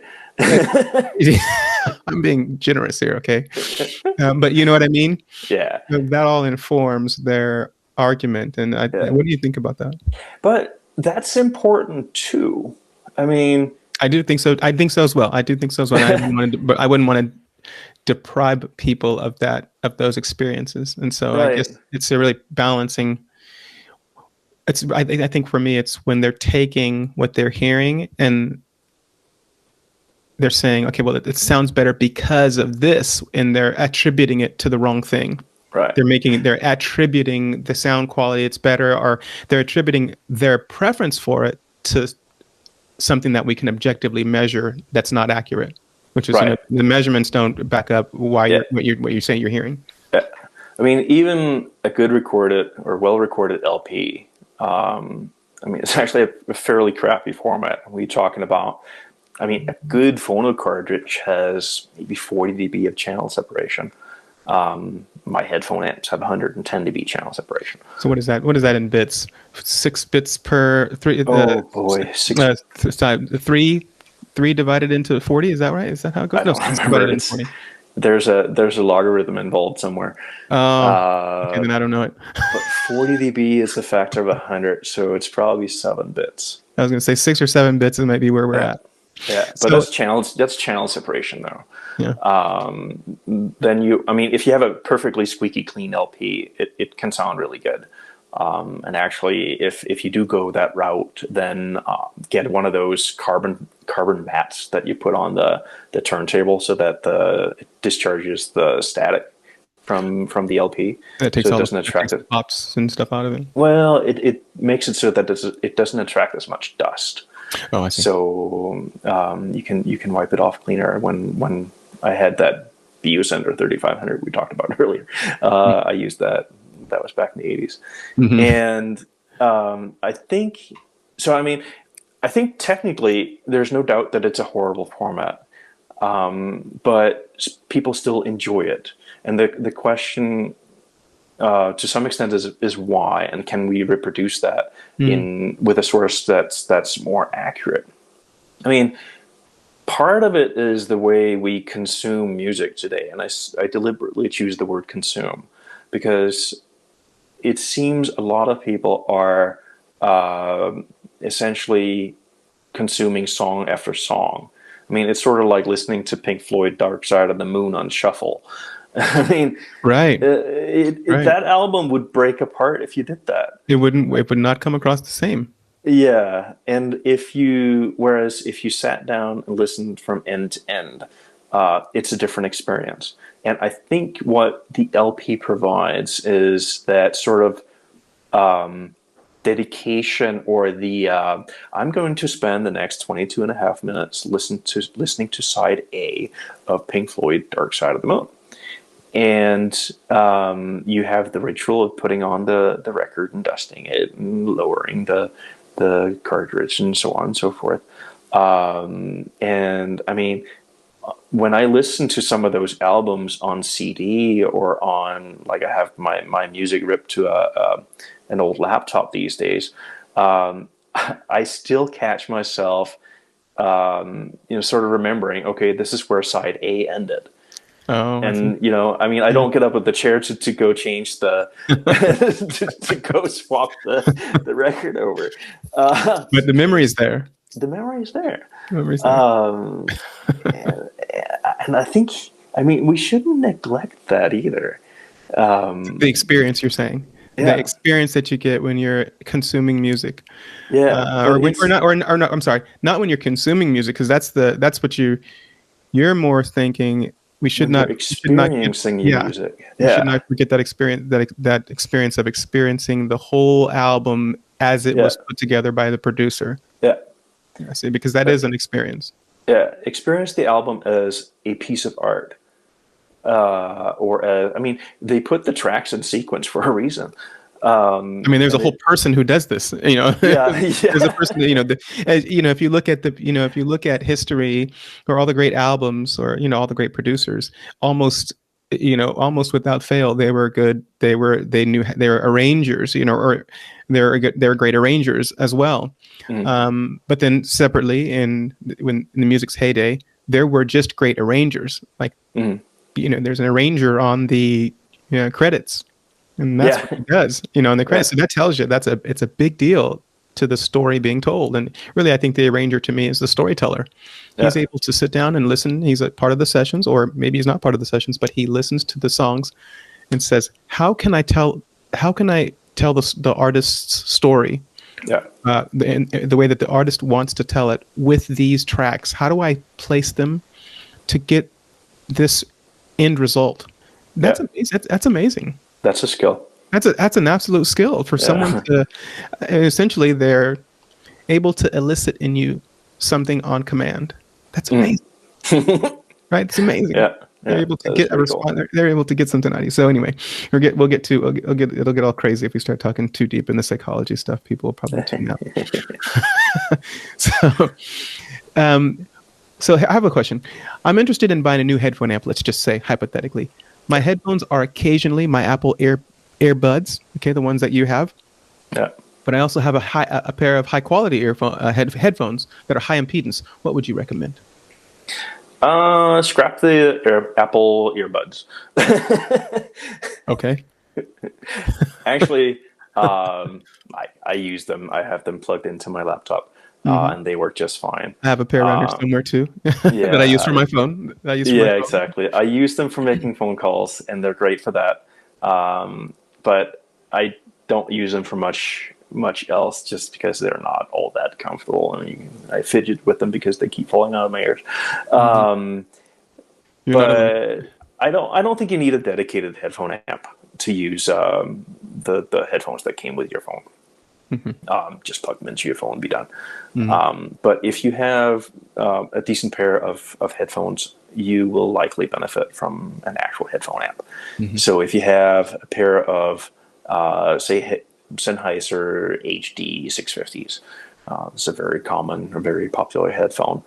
And they are high impedance. They're 300 ohms. They're relatively efficient. They're about like 100 dB SPL per milliwatt.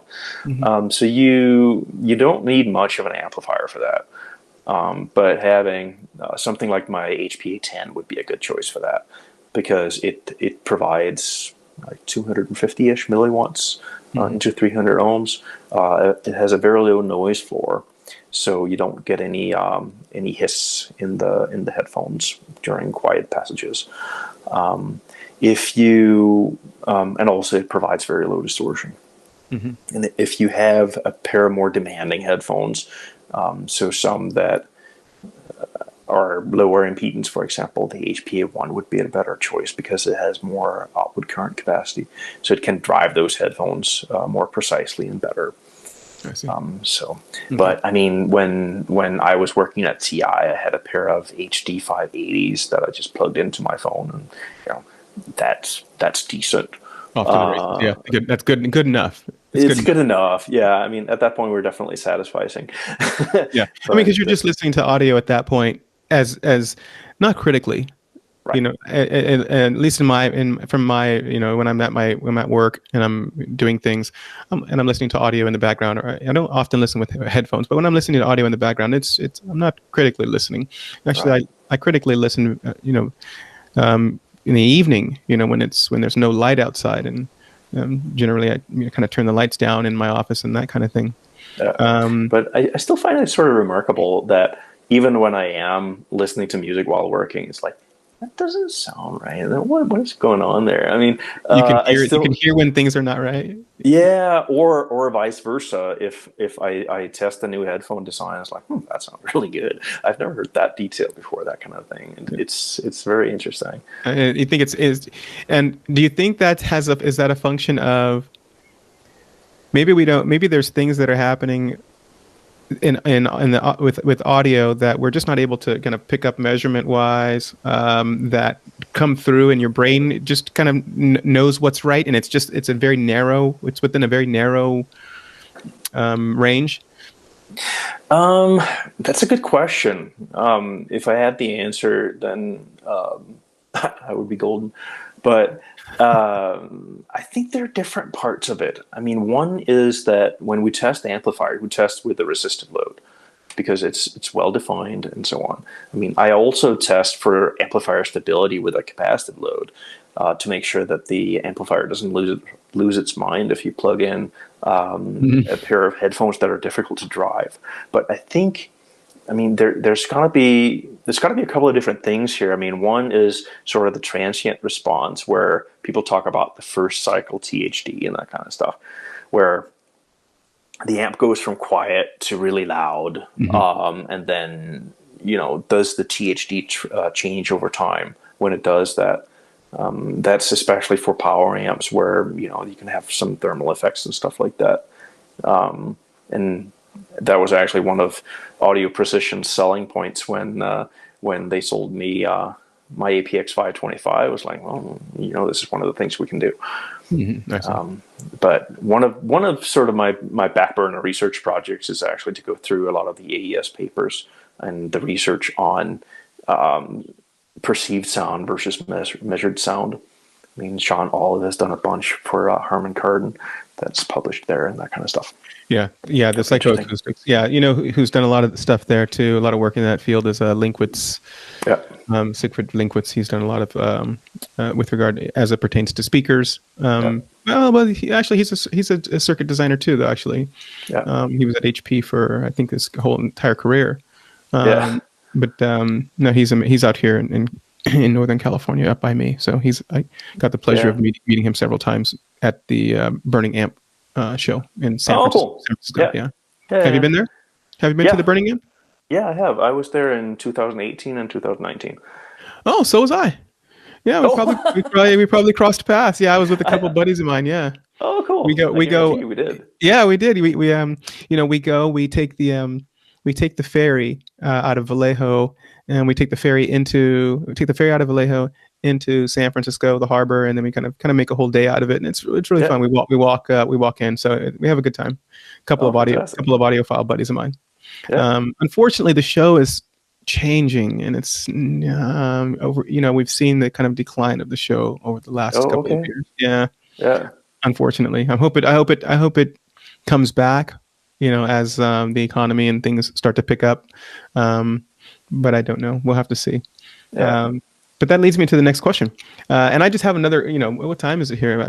Time has got away from me. So it's it's 2:30. 2:30 your time. Yeah. Okay, so let's Don't worry about the time for my sake. Okay. I- Well, I think for my viewers, I want to make sure that I respect their time and I don't flood them with a 5-hour video. yeah. What components do you have in your audio system? I have a pair of KEF R700s speakers. They are controlled directivity, so they emit mostly sound going forward and not so much to the side. So that gives you sort of the same advantage as you get with dipole speakers, where you don't get the wall bounce as much. And that's one of the reasons they sound so good. And I was able to find a pair on Closeout just before they changed the model. That's now the R7, I think. Mm-hmm. Okay. Where they jacked up the price quite a bit. Okay. And then I have, currently I'm actually using a, what am I using? I think it's the Purify 1ET400A Class D amplifier.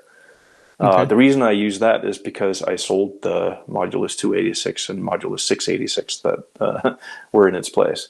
I see. Okay. Now, what are the moduluses? What are those? Those are my Neurochrome. So if you buy, with the Neurochrome, you can buy a Modulus 286 module, for example. Mm-hmm. It's $369 or something like that, $300-400.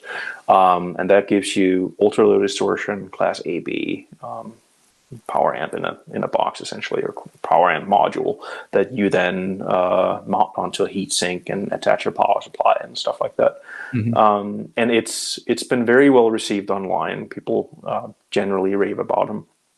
And in some cases, my Modulus 286 and 686 have knocked out some pretty high-end marquee names priced at 10, 20 times higher, Mm-hmm. if not more. So, I mean, that makes me feel good to get that feedback. And their claim to fame is that they're ultra low distortion, ultra low noise, and they have a balanced input as well. Mm-hmm. So, people have started to request fully built amplifiers, and I do have materials for a couple more of the Modulus 286 amps. I just haven't gotten there yet. I want to get that back in my system. Okay. But on the other hand, I mean, when people come to me, money in hands, like, hey, can I buy your amp? It's like, sure. Yeah. I know a guy who makes amplifiers. I can make more. I'll make a call for you. Stay right here. Yeah. Give me a couple hours. Right, exactly. So you have a Modulus amplifier, you have the KEF R700 speakers, right? R700 speakers. I'm sorry, the Purify amplifier, my bad, the ET400, the 400 ET, not the Eval 1 board. Right. So you have the separate ones, right? They're separate ones with the Hypex 1200 power supply or something like that. Yeah. So my Purify amp is two input buffers of my own design. Mm-hmm, so that takes the place of the Eval 1. The Eval 1 is essentially just a buffer and then some connections for speakers and power supply. And the drawback of the Eval 1 is that if you provide it with a single-ended input, say from a media player or something like that, it cannot drive the amplifier to clipping, and it also drives the amplifier with a single-ended input. Whereas, I mean, some people state that if you drive the Purify and also the Hypex NC500 Class D amp with a balanced input, it sounds better. So what my buffers do is that they convert a single-ended input to a balanced output. So that even if you have a single-ended source like a CD player or a DAC or something like that without a balanced output, the signal going into the Purify module is balanced, and that allows you to get the full output power and the full headroom. And some people say it sounds better. Gotcha. And then I have the Hypex SMPS 1200 power supply.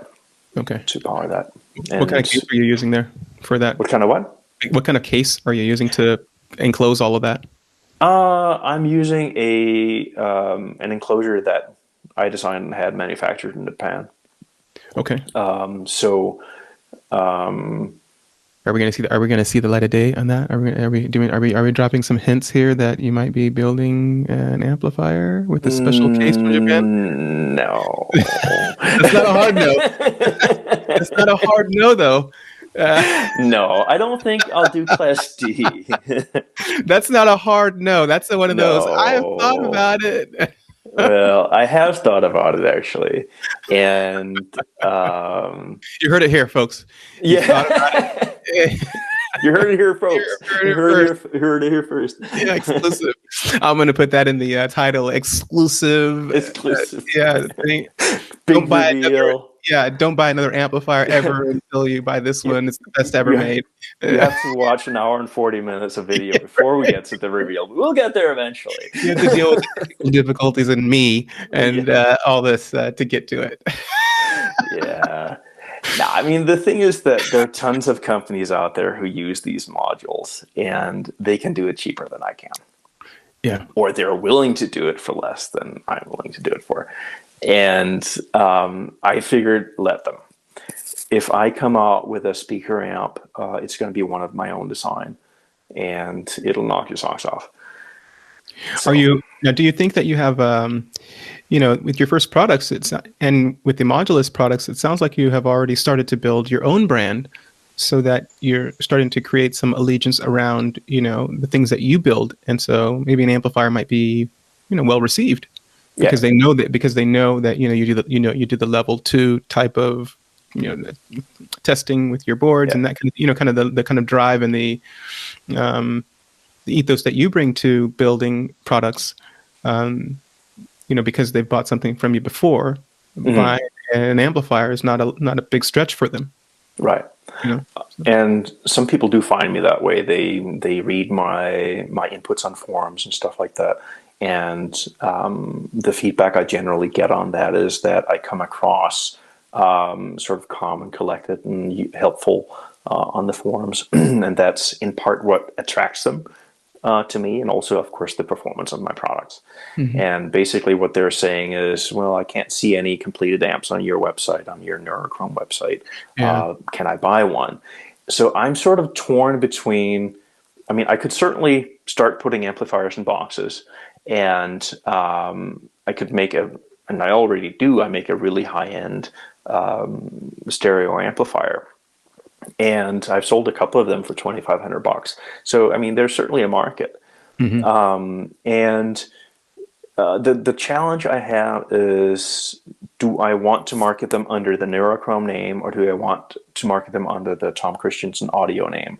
And the reason I started TCA instead of just having, sort of a Neurochrome branded retail products is that I would like to drive a bit of a separation between the do-it-yourself and the retail products, because the DIY products are designed from the bottom up as DIY products, and the retail products are designed from the bottom up as retail products.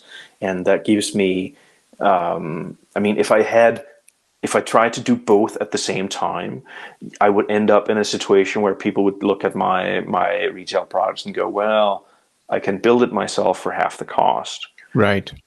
And at the same time, having to cater to both retail and DIY is actually more expensive. I can provide better performance for a lower price if I design directly for retail, because I can design for manufacturing. Yeah, it would be interesting that you, on the Neurochrome side, you have the modules already made with the Modulus the Modulus units, and those might be completed amplifiers. But then on the Tom Christiansen side, you have the Purify module amplifiers. that are already Well, made. that probably, yeah, that probably wouldn't happen. I mean, I'll tell you. I'm throwing I'm planting a bunch of seeds out there, Yeah. just so you know.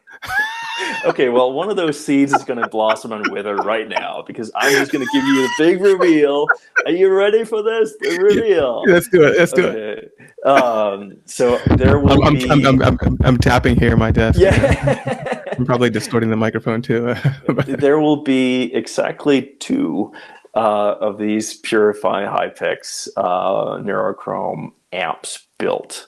One I already have built, and the other one I will build, and I will take detailed pictures of it from my website, basically, so I can say, here's how you build one of these amplifiers.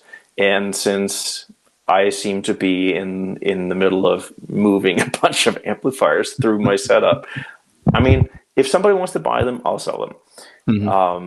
And at some point I'll announce to the world, hey, I've gotten out of these what I needed to. I need these to move on. And that's fine. Gotcha. So you're going to build two. Exactly two. 2.0. Yep. Gotcha. Well, that's good. I'm glad you revealed that. That's awesome.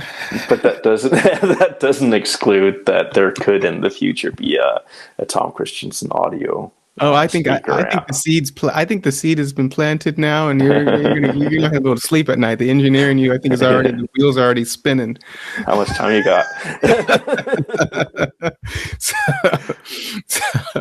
Okay, let's do this. Let me do the light, and let's go to let's go to. I'm going to do two other questions from my list, and then we'll go to the lightning round, and then I'll let you help wrap us up and take us out. Okay. What do you think the most important component in a high fidelity audio system is?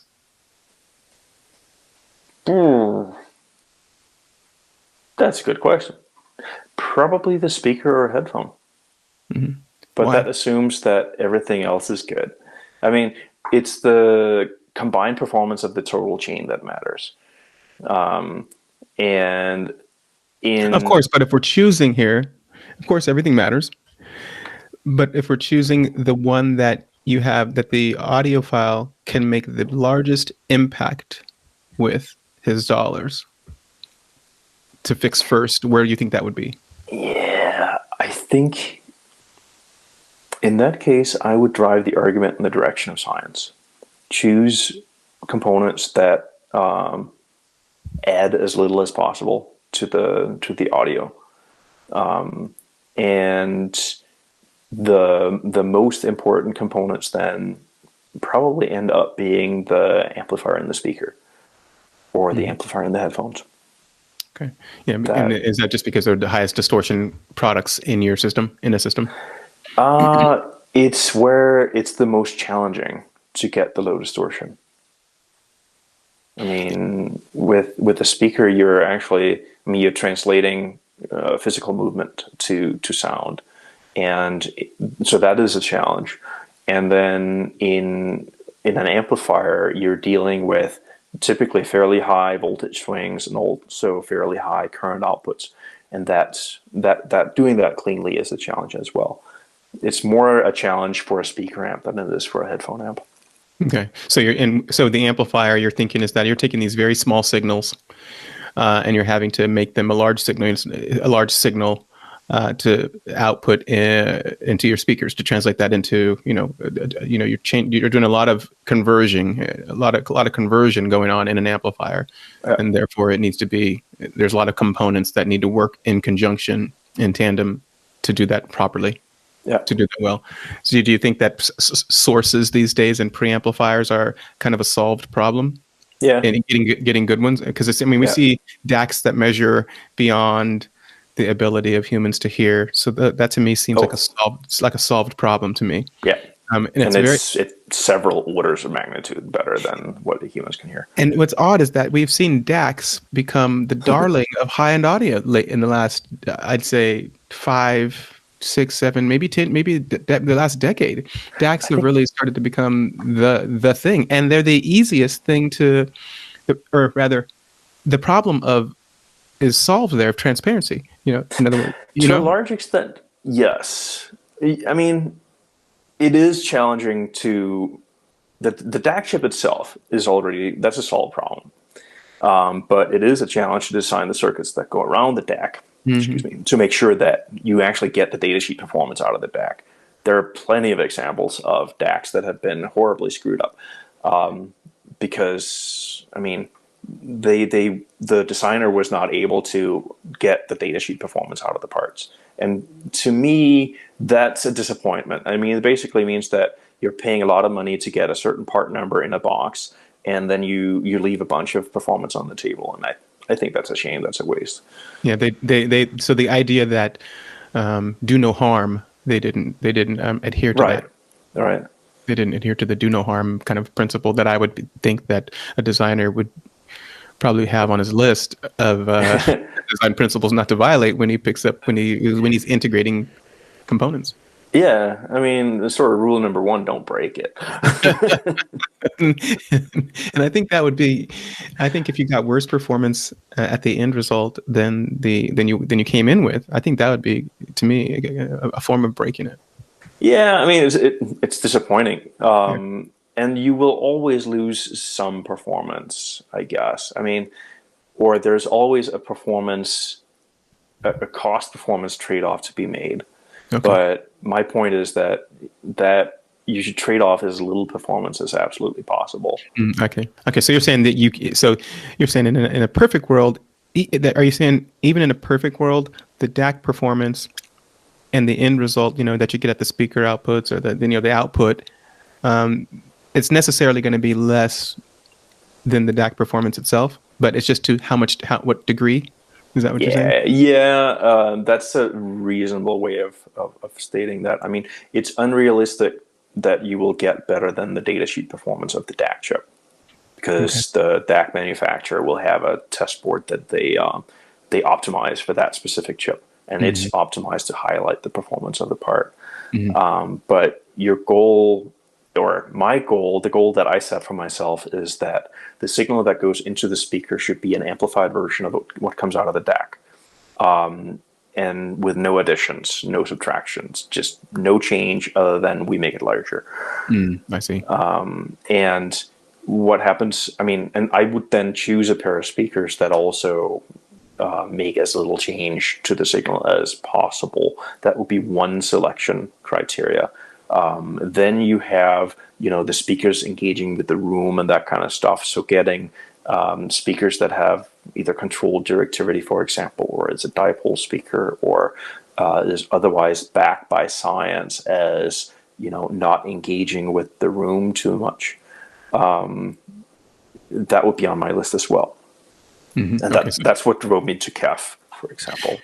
Yeah, because they've done a lot of research in making speakers sound good in actual rooms. They've spent a lot of time in developing things like that. Exciting room modes. That brings me to one other question: is that the room has been something that's been neglected in high-end audio to a large degree by most audiophiles. Do you think that's because it's just a difficult beast to tame? Putting panels on your wall, and your a wife acceptance factor, and you may not have a dedicated room like I have, or many other audiophiles have, but not everyone has this kind of separate space that they can do. Do you think it's a function of that, or do you think it's what do you think about that? I'm actually not sure it has been neglected. I don't know the statistics on that, but I mean, you can certainly buy like corner absorbers and stuff like that, and people in some cases implement walls or implement rooms with a live end and a dead end, and so on and so forth. So I don't think it's been neglected, but the one challenge is to integrate it well with your decor. I mean, if you came to visit me, you would find that my room is relatively live, and it's, aside from a pillow and some foam tossed in the corner behind one speaker, it's largely untreated. I mean, I do have an area rug on the floor just to, dampen the floor bounce a little bit. But I want to be able to live in this space. Sure. And I think that's a large part of it. But that's not to say that you can't integrate acoustic treatment into your room as well. I mean, you could hang curtains on your windows, for example, area rugs, furniture that is absorbent and stuff like that. I mean, bookshelves have been used for ages, even though I'm not sure they actually diffuse as much as people think they do.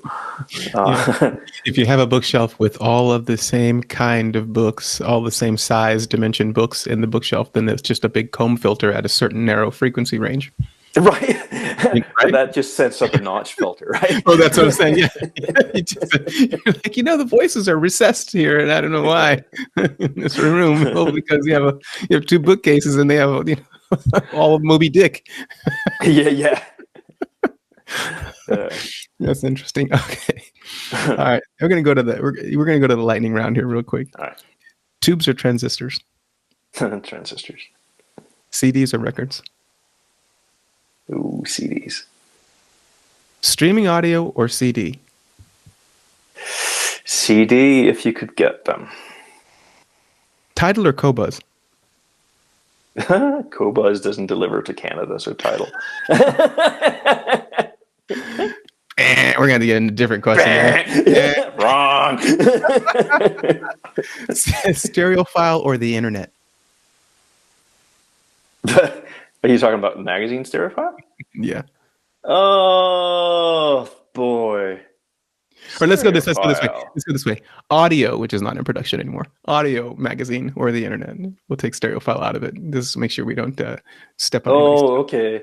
The old audio magazine or the internet. Yeah, I'm not familiar with that one, but I like reading John Atkinson's measurements in stereophile. The audio magazine had a lot of that kind of stuff in it. Oh, okay. Then I would go with the audio magazine. A lot of that stuff. Quantitative or qualitative? Quantitative. Okay, so you trust your ears. You trust your ears, or you trust what you hear or your experience, right? I trust the numbers. I trust statistical analysis and science. Yeah, I'm wrong. I flipped them. My bad. Yeah. You trust the data. A qualitative analysis, would be more like personal experiences and stuff like that. Gotcha. You also tend to have fewer participants because it takes forever to interview everybody. Gotcha. Whereas qualitative, you do data and statistical analysis of them and so on. And gotcha. I'm definitely on the qualitative side. Quantitative, you're saying? I think we're missing. I'm sure quantitative. Now I'm the one to get the switch up. Yeah, quantitative. Just for everyone watching, what I meant to say was that qualitative is the listening stuff, personal experience, and the quantitative is the numbers, the data, the stuff. I trust the numbers. Yeah, and then to set the record straight, Tom is on the quantitative side. Yes. All right. Well, listen, I want to thank you for being here. I will make sure that. Can you tell everyone where they can find you? Anything that you want to announce, where they can find you, how to get in contact with you, what your products coming out, anything. Sure. So I run a company named Neurochrome. You can find it at neurochrome.com, and you can contact me through there. That deals with my do-it-yourself products. If you are more interested in a finished retail product at a very high quality level, go to Tom Christiansen Audio, tomchr.com. You can contact me through there as well. I'm very active both on DIY audio and also on audio science review. So that's where you find me. In terms of new products, well, I need to do a bit of planning first, but I think it's fair to say that there'll be another headphone amp in the future. There's probably also going to be a DAC in the future. When that future is, I don't know, but some deadlines or some dates that you could keep in mind would be, assuming COVID allows for this, the Seattle Audio Show. But what do they call it? Puget Sound Audio Expo, I think they call it. In Seattle in end of July would be a good point to announce something new. If not there, then Rocky Mountain Audio Fest, and we'll see. Okay. Well, again, Tom, thank you. I appreciate it. I'll put links to all those things down in the description. Like the channel, subscribe, comment below. I respond to civil comments. I don't respond to the off the wall ones, unless I think they're funny or I like to just poke it there, or if I want to poke it there. So That's probably a good approach in life. you gotta have fun, folks. If you're not having fun, why are you doing this? We can, if you're not having fun, like Richard Feynman says, if you gotta have fun with this stuff. I don't want to take it too seriously. If you don't have fun, this is a horrible subject. It's no fun. You gotta have fun. So anyway, thanks for tuning in, Tom. I appreciate it. Thank you for taking the time to sit in the interview with you. Yeah, you're welcome. It was fun. Appreciate it.